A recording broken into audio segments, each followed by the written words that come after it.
Dear children, as we know that there are a number of water resources on the earth, they are pond, lake, river, the underground water and the sea. Dear children, we know that due to sun and heat, the water from these bodies get evaporated into the air or the atmosphere which is nearby us. So dear children, you can see that this is the evaporation which is due to sunlight, that water changes into the small water vapors and goes into our environment. So today we will learn about these processes. At first, what is evaporation? This is the process in which the heat from the sun causes the water present on the earth to evaporate in the form of vapors and rise up to the sky. The water vapors then accumulate to form the clouds. Dear children, water vapors हमारे वातावरण में मौजूद soil particles के साथ heavy होकर जम जाते हैं और क्लाउड बनाने में हेल्प करते हैं। वो क्लाउड बनने से पहले, या आप कह सकते हैं कि उसके जमने को हम क्या कहते हैं, कंडेंसेशन कहते हैं, कि वाटर वेपर्स और जो सॉइल पार्टिकल्स हैं वो आपस में मिलकर दे सेटल डाउन, जैसे कि बर्फ जम जाती है उस तरह से बन जाता है, और उस प्रोसेस को हम कहते हैं condensation. When these water vapors cools down sufficiently, they turn into the liquid state again. The procedure of converting from the gaseous form into the liquid is called the condensation. Gas form से मतलब पानी पहले steam में बदला या gas में water vapours में बदला, उसके बाद वो वापस से लिक्विड में बदल जाता है, क्योंकि अब वो सॉइल पार्टिकल्स या फिर किसी और कणों से जुड़ जाता है और वो ठंडे हो जाते हैं और आपस में जुड़ जाते हैं। परंतु एक समय आता है कि जब वो सारे के सारे मिलकर भारी हो जाते हैं और क्लाउड्स जो होते हैं बहुत ही हैवी हो जाते हैं। The clouds become very heavy and they fall down. तो जो फॉलिंग डाउन है क्लाउड्स का, उसे हम कहते हैं प्रेसिपिटेशन, मीन्स द रेनिंग। वो रेन की फॉर्म में हमारी धरती पर आते हैं।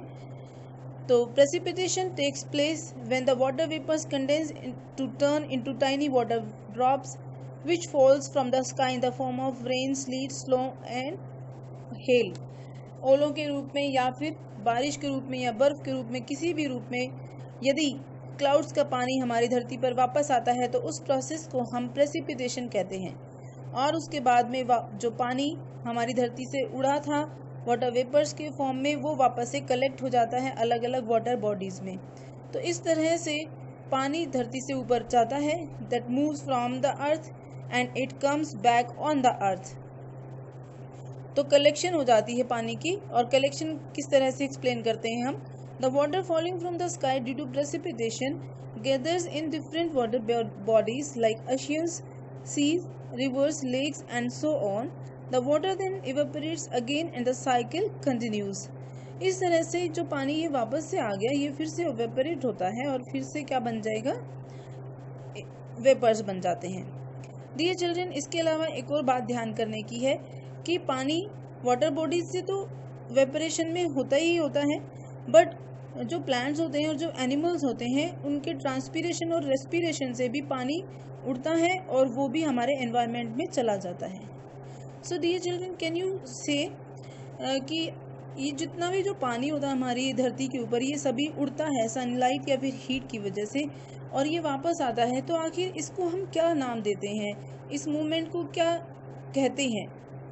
आई थिंक आप सभी जानते हैं कि the process of evaporation, transpiration, condensation, precipitation and the collection of water is known as the water cycle. इसे हम वाटर साइकिल के नाम से जानते हैं। तो प्यारे बच्चों, वाटर साइकिल मूवमेंट है पानी का from the earth and on the earth. हम इसको डेफिनेशन की सहायता से लर्न करेंगे।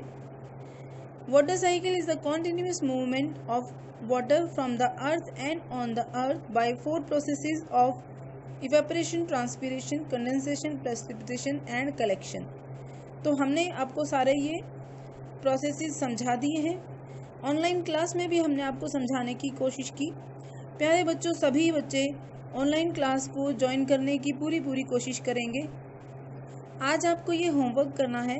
सबसे पहले आपको वाटर साइकिल की डेफिनेशन लिखनी है, फिर 4 प्रोसेसेस के आप नाम लिखेंगे, जिसके अंदर आप इवेपोरेशन, कंडेंसेशन, ट्रांसपिरेशन, प्रेसिपिटेशन और कलेक्शन के सिर्फ नाम लिखेंगे। फिर उसके बाद इवेपोरेशन की डेफिनेशन, कंडेंसेशन, प्रेसिपिटेशन, ट्रांसपिरेशन और फिर वाटर साइकिल ड्रॉ करेंगे।